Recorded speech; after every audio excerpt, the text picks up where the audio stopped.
전문가와 함께하는 딥 러닝 시간, 꼬리에 꼬리를 무는 질문. 오늘도 전문가님 나와주셨습니다. 안녕하세요. 안녕하세요. 와, 우리 홍현영 본부장님. 네. 네. 한 달 만에 뵙는 것 같은데요. 맞죠? 그런 것 같네요. 네네. 잘 지내셨나요? 잘 지냈습니다. 네. 잘 지내셨어요? 두 분은? 네, 저희 새해 복 많이 받고 있습니다. 아, 그러게요. 예. 새해 인사를 이제서야 드리게 됐네. 네. 오늘은 어떤 내용 준비해 주셨나요? 오늘의 제목은요. 리더들의 블라인드 스팟이라는 주제로 우리 회사 내, 조직 내에서 우리 리더들이 또 놓치지 말아야 될 어떤 그런 부분들에 대해서 얘기해 보도록 하겠습니다. 이게 리더가 아닌 분들이 더 많을 수 있어서 예. 나한테 필요한 내용일까 궁금하실 수도 있겠는데 아. 사실은 모든 조직원이 알고 들어야 될 내용이라고요. 당연히 그렇죠. 이게 꼭 네. 리더들만 해당되는 얘기가 아니라요. 사실 들어보시다 보면 아시겠지만 이게 우리 모두에게 사실 다 해당되는 내용들이에요. 상식적인 네. 것들이고 우리 일상생활을 살아가는 데 있어서도 필요한 부분들이고 두 분께도 필요할 겁니다. 좋습니다. 한번 들어볼까요? 네네. 네. 네.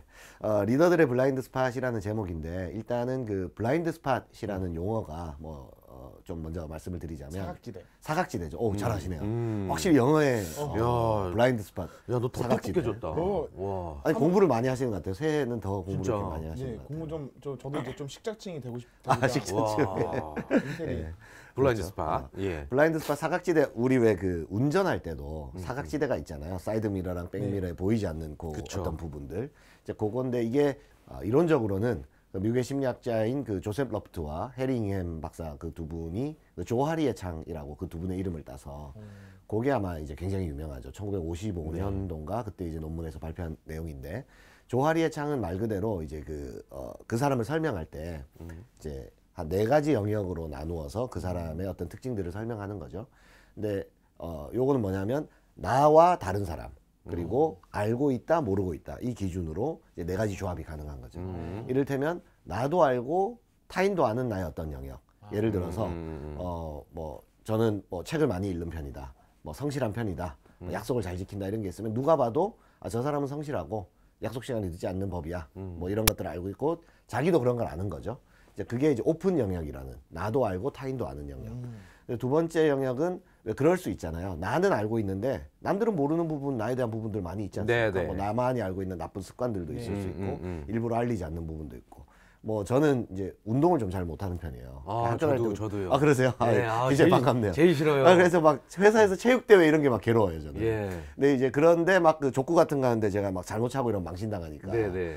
괜히 난 몸 피곤해서 안 해 막 이러거든요. 네. 그러면 저희 직원들이나 다른 사람들은 제가 운동을 잘 못하는지는 모를 수도 있는 거죠. 이제 그런 게 히든 영역이죠. 그러니까 숨기고 있는 영역. 나는 알고 있지만 다른 사람은 모르는 영역. 이제 세 번째 영역이 이제 블라인드 스팟이에요. 뭐냐면 반대로 남들은 다 아는데 자기만 모르는 자기 모습이 있는 거예요. 진짜 네. 사각지대네. 이게 사각지대인 거죠. 그러니까 예를 들어서 나는 좀 재밌는 사람인 줄 알고 있는 거예요. 난 유머러스해. 스스로는 그렇게 생각해요. 근데 남들은 다 저 사람 말하면 너무 재미없어요. 예. 다 제 개그고 억지로 웃어주고 있어요. 네. 그러면 나는 원래는 이제 재미없는 사람인 거잖아요. 나는 유머가 없어. 이 부분인데 그게 이제 그 사람한테는 블라인드 스팟인 거죠. 나는 모르는 남들은 알고 있는 영역. 이런 게 이제 많을수록 뭐랄까요 좀 문제가 될 수 있겠죠. 그리고 마지막 영역은 자신도 모르고 남들도 모르는 미지의 영역이 있어요. 언노운이라고 할 수 있겠죠. 언노운. 미지의 영역이죠. 예를 들어서 이런 경우 있지 않나요? 음악에 재능이 있어요. 근데 몰랐던 거예요. 아무도 몰랐던 거예요. 나도 모르고 다른 사람도 몰랐어요. 근데 나중에 어떤 계기로 악기를 배우다 보니까 사실 내가 영화 같은 데서 많이 나오죠. 이게 네. 천부적인 재능이 있었어요. 네. 그러니까 그렇게 나중에서야 알게 되는 누구나 그 미지의 영역이 있죠. 자기도 모르고 남들도 모르는 영역. 이거는 좋은 쪽으로 표현하면 잠재력이라고 볼 수도 있어요. 근데 아무튼 오늘 다루고자 하는 것은 이 중에서 블라인드 스팟. 나는 모르는데 남들은 알고 있는 그 부분인 거예요. 이런 부분 때문에 사실 사회적으로도 문제가 많이 생기는 문제가 거잖아요. 많이 생기죠. 예, 대인 관계도 그렇고. 맞아요. 근데 이제 특히나 만약에 내가 한 조직의 리더이거나 아니면 좀 영향력이 있는 사람이거나 꼭 조직의 리더가 아니더라도 항상 사람은 중요한 역할들을 맡잖아요. 네. 이제 그 역할에 있어서 내 블라인드 스팟이 이제 크게 생긴다면 그때 생기는 문제들. 그리고 오늘은 그래서 이제 특별히 저희 데일 카네기 제가 몸담고 있는 기관에서 전 세계적으로 그 설문조사를 했었어요. 이 리더들의 블라인드 스팟이라는 주제로. 이게 무려 21세 이상의 성인 직장인들을 대상으로 14개국에서 3,300여 명이 응답한 대규모 설문인 거죠. 네. 2016년도에 시작을 했고 이제 그거를 이제 뭐 해마다 조금씩 업데이트를 하고 있습니다. 근데 이제 그 설문조사의 이제 개요를 보면은 어떤 거냐면 동기부여란 것을 주제로 그러니까 이런 거예요. 당신의 상사가 당신 조직의 리더들이 어떤 행동들을 해야 좀 일할 맛 나느냐, 일할 때 좀 동기부여가 되느냐 이런 종류의 질문이었던 거예요. 그래서 거기에 이제 다양한 그 행동 지침들이 있겠죠. 그래서 이렇게 할 때 동기부여가 됩니까? 아니면 이렇게 할 때 동기부여가 됩니까? 이런 것들을 저희는 이제 트레이드 오프 퀘스천이라 그러는데 그 서로 약간 상반되는. 근데 어떤 건 좋고 어떤 건 나쁜 거 그런 건 아니에요. 근데 서로 성격이 좀 다른 어떤 행동들을 질문해서 어떤 방향의 행동들을 보이는 리더들이 좀 더 나에게 동기부여에 도움이 되는가 네. 이런 이제 조사 기법을 가지고 접근한 거죠. 예를 들자면 뭐 결과가 딱 나왔을 때 그 결과에 대해서 뭐 결과가 나올 때까지 간섭 안 하고 기다렸다가 부족한 부분을 명확하게 딱 짚어주는 게 좋으냐, 네. 아니면 과정 중에 계속해서 좀 관심을 가지고 칭찬과 뭐 격려, 감사 이런 것들을 자주 하는 리더가 좋으냐, 뭐 이런 이제 항목들을 놓고 분석한 거예요. 궁금한데요, 진짜. 네. 네. 이제 그렇게 했을 때 이제 이 조사의 개요는 뭐냐면 첫 번째 질문은 그래서 무엇이 당신에게 가장 동기부여가 되느냐, 그리고 두 번째 질문이 재미난 게 그 동기부여가 되는 행동들을 실제로는 리더들이 얼마나 자주 하느냐를 물어보는 거예요. 그러면 이제 갭 차이가 생기겠죠. 그리고 세 번째 질문이 또 재밌어요. 당신은 성과를 내고 있고 이 조직에서 오랫동안 일할 생각이 있느냐. 그게 논리가 딱 맞아야 동기부여가 되는 행동들이 네. 나오잖아요. 그래서 재미난 게 가장 동기부여가 되는 행동들이 있고 그 다음에 리더들이 그런데 실제로는 잘 안 한다. 그런 항목들이 나오면 이 갭이 생기잖아요. 네. 그래서 이 갭 차이에 집중해서 이거는 누구나 멤버들이 볼 때는 가장 동기부여에 필요하고 좋은 행동들인데 리더들은 실제로 안 하고 있는 행동. 그래서 이것을 블라인드 스팟이라고, 리더들의 블라인드 스팟이라고 응용해서 이제 저희가 적용하는 거죠. 직원들이나 주변 사람들은 다 알고 네, 그걸 그렇죠. 해주길 바라는데 해주길 바라는데 리더는 모르고 모르고 안 하는 있고. 거죠. 예, 그런 것들이에요. 근데 이게 뚜껑을 열고 보면 뭐 이렇게 뭐 이런 거였어 막 할 만한 건 아니에요. 어떻게 보면 상식적인 영역들인데 네. 저희가 집중하고자 하는 건 모르고 있다, 안 하고 있다, 이런 것들이죠. 그래서 잠깐만요. 예. 그래서 이제 여기에 보면 이제 첫 번째로 말씀드릴 게 그러면 어떤 행동들이 좀 동기부여 되느냐. 네, 아마 뭐 공감하실 만한 내용. 상위에 오른 것들. 상위에 오른 것들. 예, 제가 예. 그냥 탑 3만 말씀드릴게요. 좋습니다. 상위 3개만 말씀드리면 첫 번째는 솔직한 칭찬과 감사예요. 예. 그러니까 기여하고 있는 것들에 대해서 솔직하게 칭찬과 감사를 하는 것이 가장 나에게 동기부여 된다. 뭐 되게 상식적이지 않나요? 이거를 리더들이 기본적인 건데 많이 안 한다고요? 그거는 조금 다른. 그러니까 이거는 이제 가장 동기부여가 많이 되는데 행동들. 네네. 되는 1순위가 이거고요. 두 네. 번째 순위는 뭐냐면 좀 재미나게도 잘못을 인정하는 것이었어요. 리더들도 사람은 누구나 잘못이 있잖아요. 누구나 완벽하지 않잖아요. 그러니까 리더들도 판단을 잘못할 수 있고 지시를 잘못 내릴 수도 있고 그다음에 뭐 이렇게 화를 낼 수도 있는 거고. 그러니까 네. 뭔가 사람은 다 결점이 있잖아요. 근데 그럴 때 잘못을 이건 내가 잘못 생각했다. 이건 내가 잘못 판단했으니까 이게 좀 수정해 달라. 근데 이렇게 잘못을 인정하면 그래도 일할 맛이 나는데 맞아요. 끝끝내 이제 잘못을 인정하지 않는 부류의 사람들이 헛기침만 있어요. 하죠. 그렇죠. 헛기침하고 그렇죠. 쓸데없는 소리 하지 마라. 잘하시네요. 그죠. 그리고 분명히 자기가 A라고 지시했는데 시킨 대로 했어요. 근데 보니까 상황이 바뀐 거예요, 나중에. 네. 그때 보면 그때 내가 잘못 지시했다 이게 아니라 야, 내가 언제 그렇게 말했어? 막 이런 식으로. 그래 내가 그 말이 그 뜻이 아니었잖아. 막 약간 이런 요런 행동들을 하면 회피하고. 네, 회피하고. 그러면은 딱 이제 일할 맛 떨어지는 거죠. 그래서 이게 잘못을 인정하는 것이 공교롭게도 이제 아주 높은 순위에 있었습니다. 근데 이 잘못을 인정하는 것이 아까 우리 태진님이 언급하신 가장 갭 차이가 큰 행동이었어요. 네, 동기부여 중에서 리더들은 나는 문제 없는데라고 생각하고 있는데 실제로는 멤버들이 볼 때는 가장 부족한 행동, 제일 우리 리더들은 안 하는 행동들이 이게 무려 14개국에 걸쳐 전 세계 공통적으로 잘못을 인정하는 걸 안 한다. 이게 우리나라만 그런 게 아니군요. 뭐 그게 위로가 될지는 어떨지 예, 모르겠지만 우리나라만 그런 건 아닌 것 같고 네. 전 세계적으로 이제 평균적으로 그렇다는 거죠. 그리고 이제 세 번째 행동이 의견을 존중하고 듣는 것입니다. 그러니까 뭐 회의를 할 때도 마찬가지겠고 면담을 할 때도 마찬가지겠고 누구나 다 의견이 있잖아요. 그럴 때 그냥 좀 진심으로 들어주고 필요하다면 그 의견을 반영해주고 이런 행동들인데 이제 그게 동기부여에도 도움이 되는 행동들이에요. 근데 이제 요런 그 항목들이 동기부여에 도움이 되는 항목들이라고 말했는데 아까 말씀드린 이제 블라인드 스팟 영역 이게 총 10가지 정도 행동 지침을 가지고 조사한 거거든요. 네. 그러니까 트레이드 오프니까 상반되는 것까지 하면 20개 행동을 놓고 한 건데 제일 상위 세 가지가 이거였고 그런데 그 블라인드 스팟 그러니까 즉 알고 있지만 잘 실천하지 않는 것 또는 몰라서 안 하는 것들 중에 탑 3 상위 세 개도 공교롭게도 똑같이 이 세 가지였어요. 그래요. 근데 그게 이제 순위만 약간 다른 거죠. 아까는 칭찬과 감사를 한다가 동기부여되는 1순위였는데 네. 가장 안 하는 행동의 1순위는 이제 잘못을 인정하는 거. 나머지 두 가지는 똑같았어요. 가장 일반적인 것들이고 가장 기본적인 것들인데요. 그러니까 어떻게 이게 보면. 뭐 그런 거 있지 않습니까? 뭐 하버드 대학 네. 심리학과에서 막 뭐 수십 년간 연구를 해보니 사람이 뭐 비난을 받으면 기분이 나빠진다는 결과가 나왔습니다. 뭐 욕을 먹으면 기분이 나빠진다는 심리학 결과가 나왔습니다. 이러면 연구 결과 되게 허무하잖아요. 그쵸. 뭐 그걸 누가 몰라 이럴 수 있는데 그럼에도 불구하고 그런 연구가 이제 가치가 있는 거죠. 왜냐하면 직관으로 알 수 있는 것을 여러 사람을 통해서 검증하는 거니까. 근데 이것도 마찬가지예요. 그래도 의미가 있는 게 무려 20가지의 행동 패턴을 놓고 가장 동기부여가 되는 행동 상위 세 가지와 가장 실천하지 않는다고 판단되는 상위 세 가지가 공교롭게 일치한다는 거는 굉장히 좀 의미가 있죠. 네. 그야말로 블라인드 스팟이 큰 거죠. 그래서 뭐 의견을 존중하는 것 그리고 그 기여에 대해서 진심 어린 칭찬과 감사를 하는 것 그리고 잘못을 인정하는 것 요게 리더들이 공통적으로 하지 않는다라는 행동들인 겁니다. 저희 부모님의 경우에도 잘못을 인정을 잘 안 하세요. 그러세요? 부모님도 저희 어떻게? 아버지도. 예. 그러면 잘못 판단하셨으면은 예. 오케이. 그렇죠. 요게 마지노선. 그 정도지.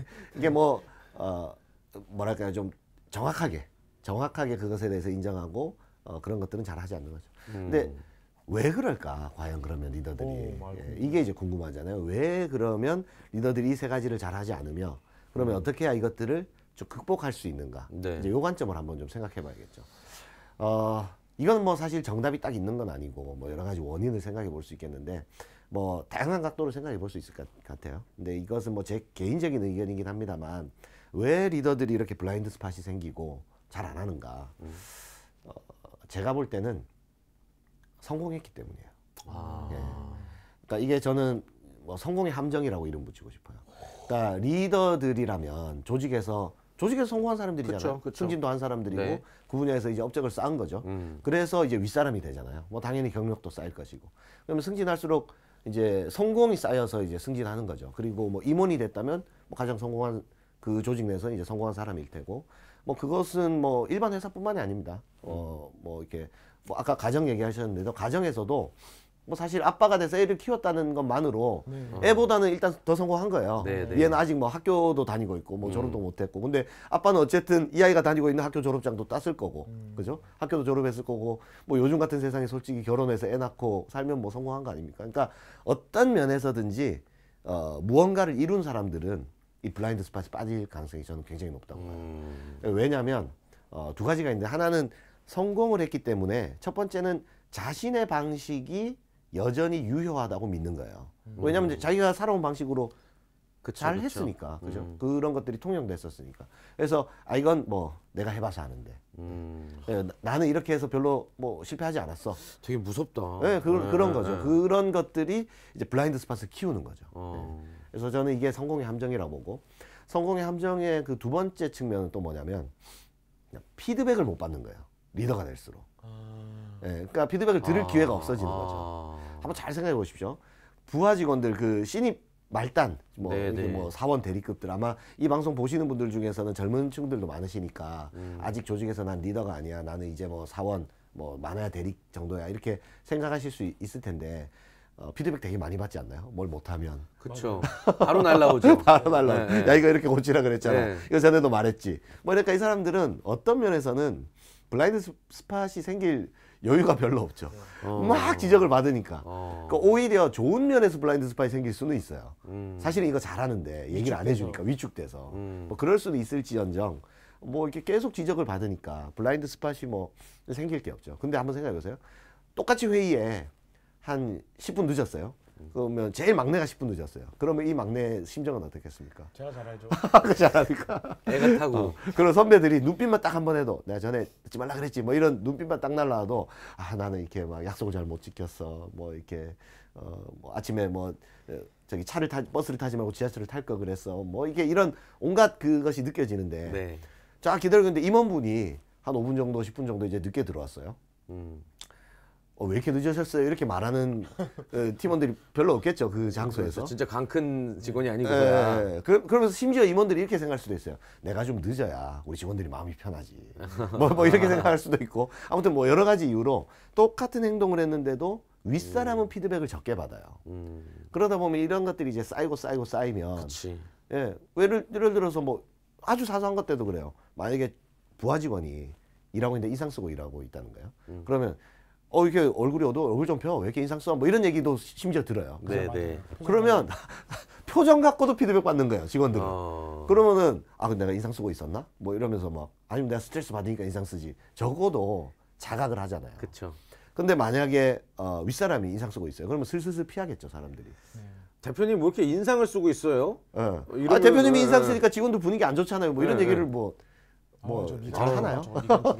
그냥 우리끼리만 얘기하겠죠. 그러니까 생각만 해도 아찔하다. 네, 그러니까 리더들은요, 사실은 이 사람들이 꼭 뭐 태어날 때부터 나쁜 사람이어서 그렇다라기보다는 사실 사람이 피드백 안 받으면 삭질에 생기는 거예요. 그러니까 한번 생각해보시 거울을 늘 보는 사람과 이게 피드백을 받는 건 거울을 보는 것과 같잖아요. 네네. 그러면 매일 거울을 안 보고 출근하는 사람들은 매일 거울을 안 보고 생활하면 아무리 원래부터 뭐 이렇게 잘생긴 사람들이라도 늘 거울 안 보면 얼굴 망가지게 돼 있는 거거든요. 그렇죠. 그러니까 이 리더들이 블라인드 스팟이 생기는 건 어떻게 보면 이 두 가지 이유로 자기가 성공했기 때문에 그래서 자기가 방식이 옳다는 걸 학습해 왔기 때문에 그리고 두 번째 이유는 피드백을 못 받기 때문에 블라인드 스팟이 생길 수밖에 없다. 저는 이렇게 생각하는 거죠. 네.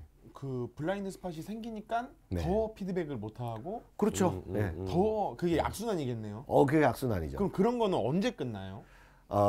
이게 굉장히 좋으신 질문인데 잘 안 끝나죠. 예. 잘 안 끝날 수도 있고, 그러니까 이제 지금부터 말씀드릴 내용이 그러니까 이제 이걸 어떻게 해야 조금이라도 뭐 극복할 수 있을까에 대한 얘기를 하는 건데 사실은 글쎄요, 저는 뭐 제가 이런 부분을 강의하는 이 직업을 갖고 있고 이런 문제를 많이 지적함에도 불구하고 뭐 약간 회의적인 부분도 있어요. 잘 바뀔까 싶긴 해요.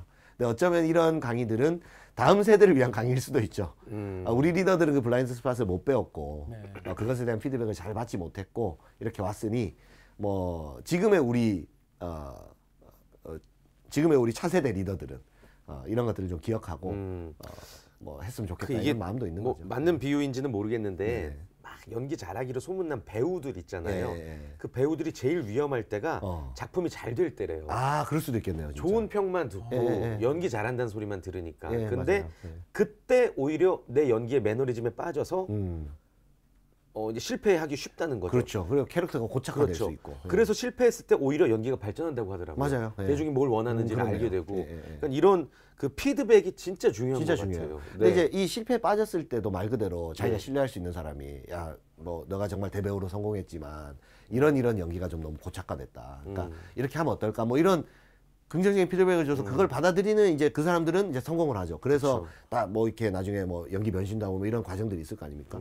조직도 똑같은 것 같아요. 근데 그 상황에서 야 말이야 내가 한때는 천만 영화인데 네가 뭐라고 나한테 내 연기에 지적을 해? 뭐 너는 뭐 성공한 영화 있어? 뭐 이렇게 나오면 이제 영원히 그 굴레에서 못 벗어나겠죠. 그런 것 같아요. 회사도 마찬가지예요. 네. 똑같은 비유인 것 같습니다. 회사도 마찬가지인 게 그 한 리더십은 여전히 유효하지 않거든요. 시대가 바뀌고 상황이 바뀌고 그러면 자신도 변해야 되는 거죠. 그럴 때 뭐 진심 어린 조언을 받아들인다면 이게 바뀔 수 있겠지만 그렇지 않은 경우는 뭐 그냥 정년퇴직을 기다려야겠죠.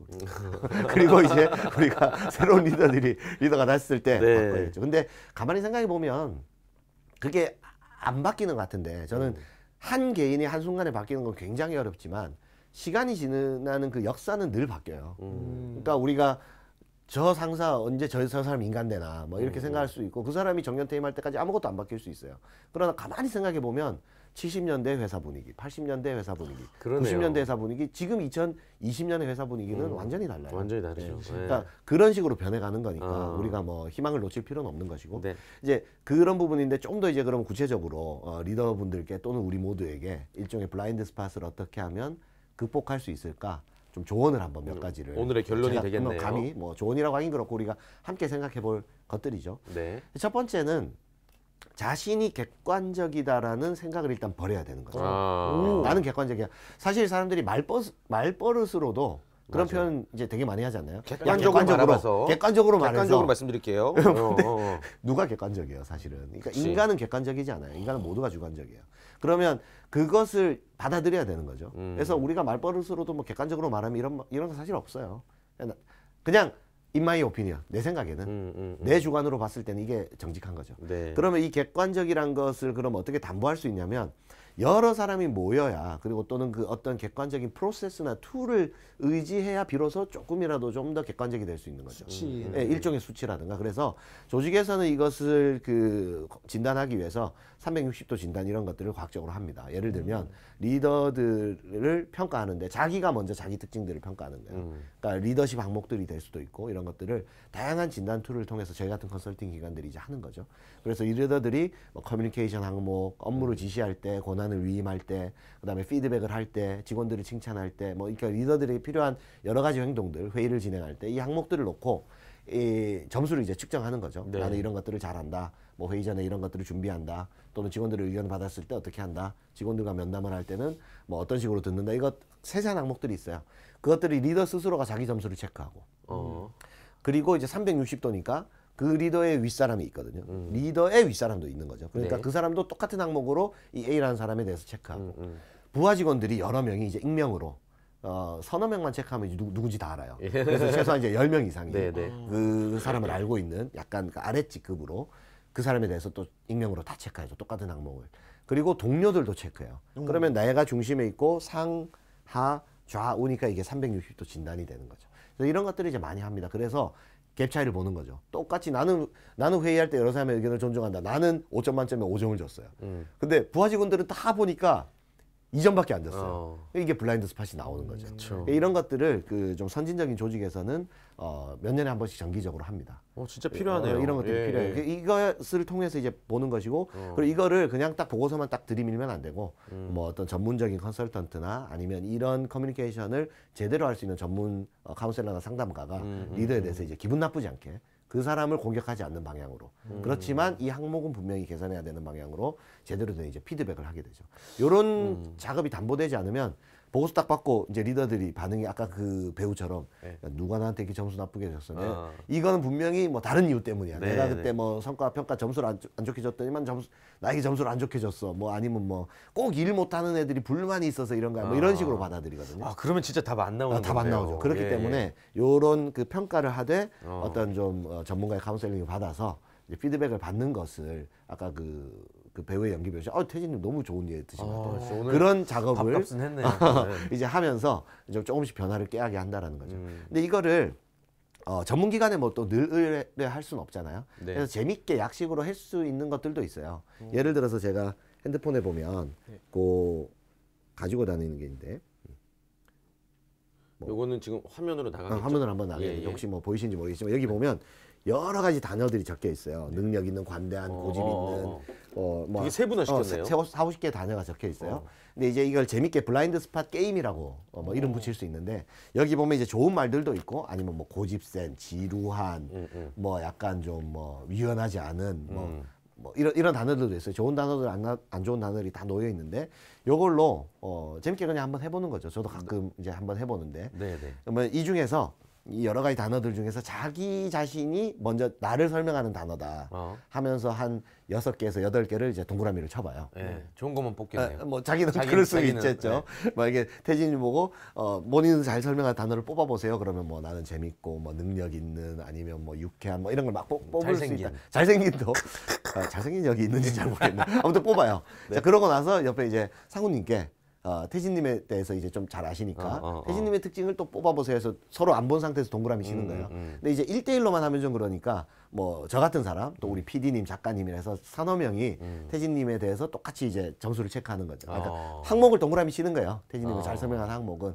그러면은 이제 어떤 게 발생하냐면 겹쳐지는 게 발생하겠죠. 네. 잘생긴이 만약에 있다면 나도 잘생긴을 뽑았는데 나머지 모든 사람들이 다 잘생긴을 동그라미 쳤어요. 요거는 이제 오픈 영역이죠. 나도 알고 남도 아는. 교집합. 교집합이 예, 딱 예, 생기니까. 근데 이제 여기서 주목해야 될 거는 뭐 이런 거예요. 태진님은 안 뽑았는데 나머지 모든 사람이 뽑는 항목이 생길 수 있어요. 근데 어느 누구 한 명만 뽑았다 그러면 뭐 이게 잘못 볼 걸 수도 있고 오해일 수도 있는데 나는 안 뽑았는데 나머지 모든 사람들이 고집센을 뽑았어요. 예를 들어서. 안경 쓴. 뭐 그런 것들이 이제 딱 그 놓고 보면 이제 재밌게 서로 얘기를 하거든요. 그러면서 야, 내가 왜 고집세냐? 왜 나 말고 다른 사람 다 이걸 뽑았어? 막 이러는 거죠. 그런데 이제 가만히 생각해 보면 남들이 볼 때 그런 면이 있을 수 있다. 이제 이런 것들을 서로 얘기하다 보면 좀 재밌게 이거는 해볼 수 있고, 뭐 저는 뭐 가족끼리도 해볼 수 있지 않을까 싶어요. 어디 뭐 놀러 갔을 때 네. 야, 우리 뭐 보드 게임만 할 게 아니라 보드 게임 하다가 야, 이런 것도 한번 이때더라 한번 해보자. 그러면 뭐 재밌게 할 수 있지 않을까. 이거 우리 딸이랑 한번 해봐야 되겠다. 한번 해보세요. 쉬운 단어들을 재밌게 할 수 가지고. 있어요. 예. 그러니까 이게 어떻게 보면 진짜 나를 객관적으로 바라보게 되는 작업이네요. 그렇죠. 정말 말 예, 그대로. 말 그대로 아, 이제 예. 그 잠깐만요. 예. 보통 내가 나를 판단하면은 나는 내가 잘 알아. 내가 제일 잘 알아라고 말하는데 그게 오히려 잘못됐다는 거 아니에요. 그래서 네. 제가 말씀드린 그 너무 자기는 객관적이라고 생각하지 말라는 게 이게 단순한 도구지만 이걸 의지해서 대화를 하다 보면 조금 더 그런 객관성을 담보할 수 있는 것이고, 두 번째는 이제 피드백을 좀 받아들일 마음의 준비를 해야 돼요. 이것은 뭐냐면 리더들이든 누구든 아까 말씀드렸잖아요. 피드백을 받는 건 좋은 거예요. 자기의 어떤 잘못, 뭐 부족한 부분들에 대해서 기꺼이 요청해야 돼요. 근데 멤버들은 리더들 피드백 잘 안 하잖아요.